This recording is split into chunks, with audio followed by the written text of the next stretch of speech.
తెలంగాణ విమోచన దినం సందర్భంగా డిచ్పల్లి తల్లి తెలంగాణ విగ్రహం వద్ద పాలాభిషేకం చేసి ప్రభుత్వానికి నిరసన తెలిపిన మాజీ ఎమ్మెల్సీ వీజిగౌడ్, దర్పల్లి మాజీ జిల్లా పరిషత్ సభ్యులు బాజిరెడ్డి జగన్, నిజామాబాద్ రూరల్ నియోజకవర్గంలోని బీఆర్ఎస్ పార్టీ కార్యకర్తలు, రాష్ట్ర వర్కింగ్ ప్రెసిడెంట్ కేటీఆర్ పిలుపు మేరకు మాజీ రూరల్ శాసనసభ్యులు బాజిరెడ్డి గోవర్ధన్ నాయకత్వంలో డిచ్పల్లిలోని తల్లి తెలంగాణ విగ్రహం వద్ద పూలమాలలు వేసి పాలాభిషేకం చేసి సెప్టెంబర్ 17 తెలంగాణ విమోచన దినంగా నిర్వహించి జై తెలంగాణ అంటూ నినాదాలు చేశారు. ఈ సందర్భంగా మాజీ ఎమ్మెల్సీ వీజిగౌడ్ మాట్లాడుతూ తెలంగాణలో కాంగ్రెస్ పార్టీ ప్రభుత్వం అరాచక పాలన కొనసాగిస్తుందని, తెలంగాణకు అనుకూలంగా లేని కాంగ్రెస్ పార్టీ రాజీవ్ గాంధీ విగ్రహాన్ని ఆవిష్కరించడం సరికాదన్నారు. రాజీవ్ గాంధీ విగ్రహాన్ని తొలగించి ఆ స్థానంలో తల్లి తెలంగాణ విగ్రహం నెలకొల్పాలని కోరారు. తెలంగాణ రాష్ట్రం కొరకు కేసీఆర్ ఆధ్వర్యంలో 1200 మంది అమరులైనారని, వారందరూ చరిత్రలు సువర్ణ అక్షరాలతో లిఖించబడతారని అన్నారు. తల్లి తెలంగాణ విగ్రహం పెడితే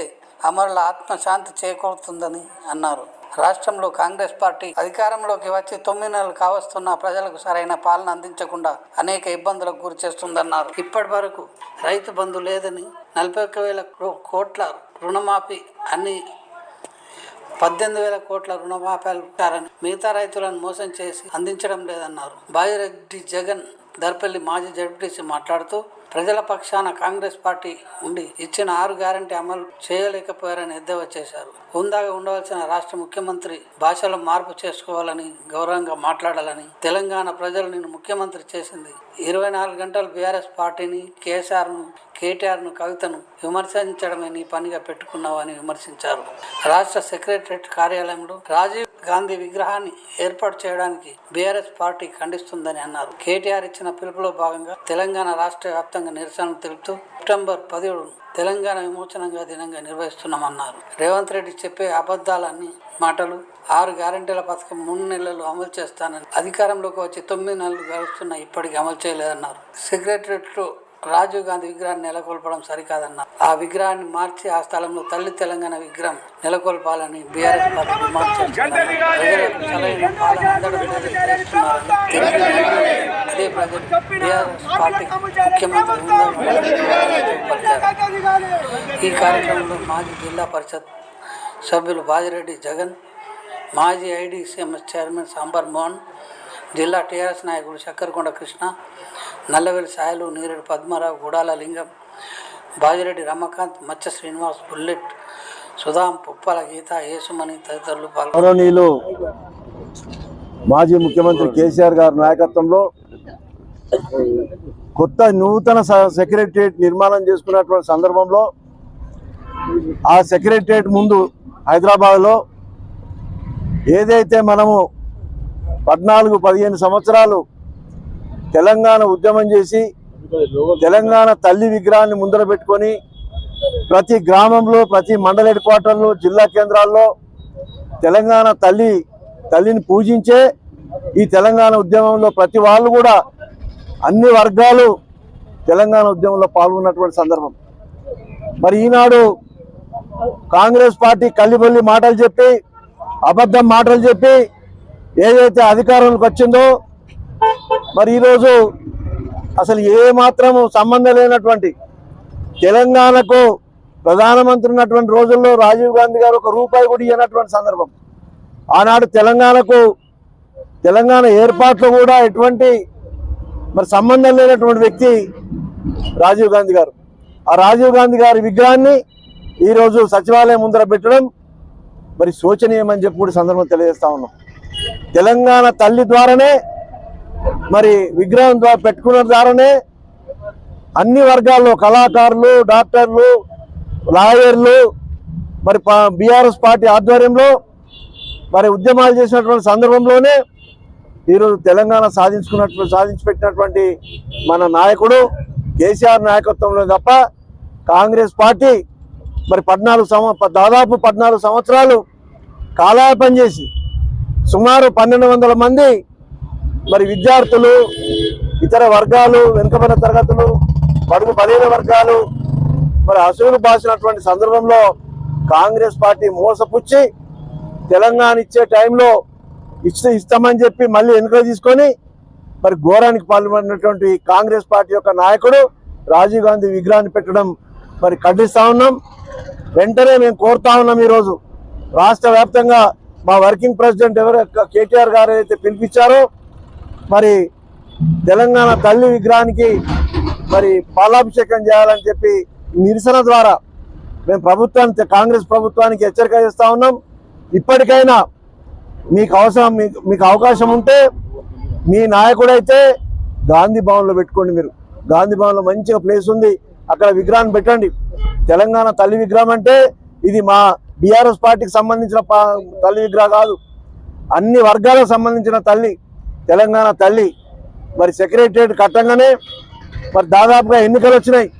ఈరోజు మాట్లాడుతూ ఉన్నారు బీజేపీ కానీ కాంగ్రెస్ పార్టీ కానీ ఇతర పార్టీ వాళ్ళు మాట్లాడుతూ ఉన్నారు, కేసీఆర్ గారు మరి ముఖ్యమంత్రి ఉన్నప్పుడు ఎందుకు పెట్టలే అని. సెక్రటరియట్ కట్టంగానే నోటిఫికేషన్ వచ్చింది, నోటిఫికేషన్ రాగానే కోడ్ వచ్చింది, ఎన్నికల కోడ్ వచ్చింది.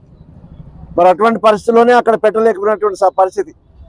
ఎన్నికలు అయిన తర్వాత అక్కడ బ్రహ్మాండంగా ఏ విధంగా అయితే మరి బాబాసాహెబ్ అంబేద్కర్ గారి విగ్రహాన్ని మరి కేసీఆర్ నాయకత్వంలో బీఆర్ఎస్ పార్టీ ఆవిష్కరింపజేసిందో, అదేవిధంగా అమరవీరుల స్తూపం కూడా సెక్రటరియట్ ముందర ఆవిష్కరణ చేసిందో, అదే విధంగా తెలంగాణ తల్లి విగ్రహాన్ని కూడా సెక్రటరియట్ ముందు ఏర్పాటు చేయాలనే దృక్పథం కేసీఆర్ గారి యొక్క నిర్ణయం.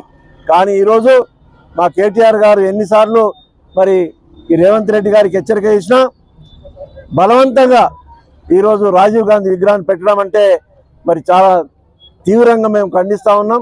నిజామాబాద్ రూరల్ నియోజకవర్గం తరఫున బీఆర్ఎస్ పార్టీ తరఫున తీవ్రంగా ఖండిస్తూ నేను ఒకటే కోరుతా ఉన్నా, ఇదంతా కూడా హైడ్రా తీసుకొచ్చిండు, హైడ్రా తీసుకొచ్చి ఒక డ్రామా. ఇప్పుడు రాజీవ్ గాంధీ విగ్రహం తీసుకొచ్చి ప్రజల్లో డైవర్షన్ చేసే కార్యక్రమం తప్ప ఇంకోటి లేదు. ప్రజలు గమనిస్తూ ఉన్నారు, రైతాంగం గమనిస్తూ ఉన్నారు, బడుగు బలహీన వర్గాలు. ఆవరణలో నిన్న జరిగినటువంటి తంతు ఏదైతే ఉందో చాలా బాధాకరం, దురదృష్టకరము.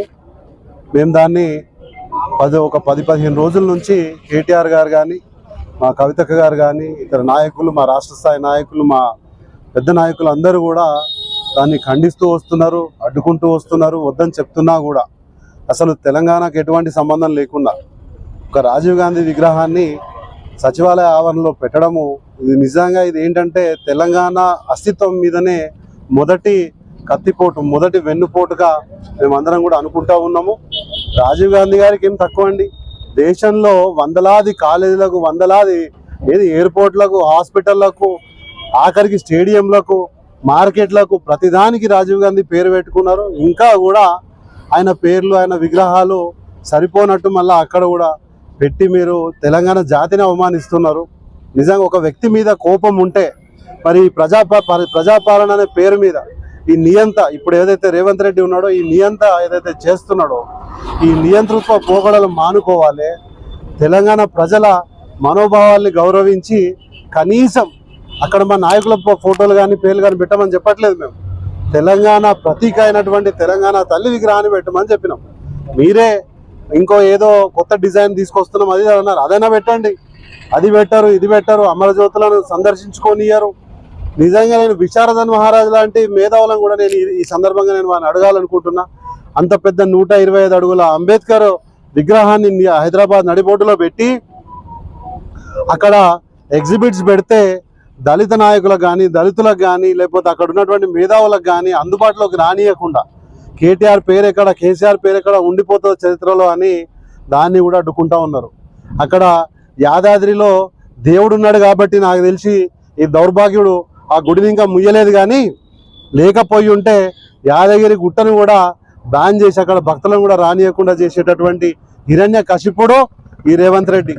ఇతని నాయకత్వంలో ఖచ్చితంగా కాంగ్రెస్ పార్టీ కింద అప్పుడు అతను అంటుండే 3000 మీటర్ల లోతు పాతి పెడతా అని చెప్పి, ఖచ్చితంగా వాళ్ళకు కావాల్సిన గొయ్యి రేవంత్ రెడ్డి దవ్వుతా ఉన్నాడు. ఇక్కడ రైతులు కూడా మాతో మాట్లాడుతున్నారు. ఇక్కడ మేము ప్రోగ్రాం చేస్తే నిజంగా వాళ్ళందరూ ఎంత బాధపడుతున్నారంటే, చాలా మంది రైతాంగం ఏం ఆశించారు, ఆయన అన్నాడు 3 పంటలకు ఎందుకు ఇస్తలేడు ఈ సన్నాసి అని అన్నాడు. మరి నీ సన్నాసి నువ్వు 3వ పంటకి ఇస్తా అన్నావు కదా, నువ్వు ఇది ఎప్పుడు ఇస్తావో చెప్తలేవని చెప్పి పాపం రైతన్నలందరూ కూడా ఎదురు చూస్తూ ఉన్నారు. 15,000 ఎటుపోయినాయో, తులం బంగారం ఎటుపోయిందో, నువ్వు ఇస్తానన్న 4,000 ఎటుపోయినాయో, ఆ గృహలక్ష్మి స్కీమ్ ఎటుపోయిందో, అసలు ఇండ్లు ఎటుపోయినాయో ఏందో ప్రజలైతే చాలా కన్ఫ్యూజన్లో ఉన్నారు. ఖచ్చితంగా మీ గొయ్యి మీరే దవ్వుకుంటున్నారు. మేము పైన పువ్వులు వేయడమే తరువాయి అని చెప్పి మేము ఈ సందర్భంగా తెలియజేస్తున్నాము. నాయకులారా, మీరు ఎవరైతే ఇప్పుడున్నటువంటి పోలీస్ ఆఫీసర్లు కూడా చూస్తున్నాం, మనం నిన్న మొన్న వీడియోలో చూస్తున్నాం. మేము పోలీస్ ఆఫీసర్లు కూడా విపరీతమైనటువంటి స్వామి భక్తి ప్రదర్శిస్తూ ఉన్నారు. వాళ్లకు ఒకటే చెప్తున్నాము, ఆంధ్ర తరహాలో మీకు కూడా రేపు పొద్దున మేము ప్రభుత్వంలోకి వస్తే మిమ్మల్ని కూడా ఒక్కొక్కరి సంగతి మేము చెప్తాము. సిఐలు కానీ ఎస్ఐలు కానీ ప్రతి స్థాయిలో ఉన్న పోలీస్ అధికారులు ఈరోజు మీరు జోకుతారు, కానీ 5 సంవత్సరాల తర్వాత మీ బతుకు అండమాన్ నికోబార్ అవుతుందని చెప్పి మీరు జాగ్రత్తగా ఉండాలి. మీరు చాలా మర్యాదగా ఉండాలి. మేమంతా ప్రజలము, మేము ప్రజల ప్రతినిధులుగా మేము ఇక్కడ మాట్లాడుతూ ఉన్నాము. మీరు ఎన్ని కేసులు పెట్టినా భయపడేది లేదు. ఈరోజు మా మనోభావాల్ని, తెలంగాణ ప్రజల మనోభావాల్ని దెబ్బతీసారు కాబట్టి మా తెలంగాణ తల్లికి పాలు పోసి ప్రక్షాళన చేసుకున్నాం. మేము రేపు ఇదే కంటిన్యూ అయితే మాత్రం నిజంగా చెప్తున్నాం, మా కేటీఆర్ సారు, మా కేటీఆర్ అన్న కవిత గారు ఇచ్చిన పిలుపు ఏదున్నా మేము ధైర్యంగా సైనికుల్లాగా ముందుకెళ్ళి ఆ పని మేము చేసి తీరుతామని చెప్పి ఈ సందర్భంగా మీకు మేము వార్నింగ్ ఇస్తా ఉన్నాం. జై తెలంగాణ, జై తెలంగాణ.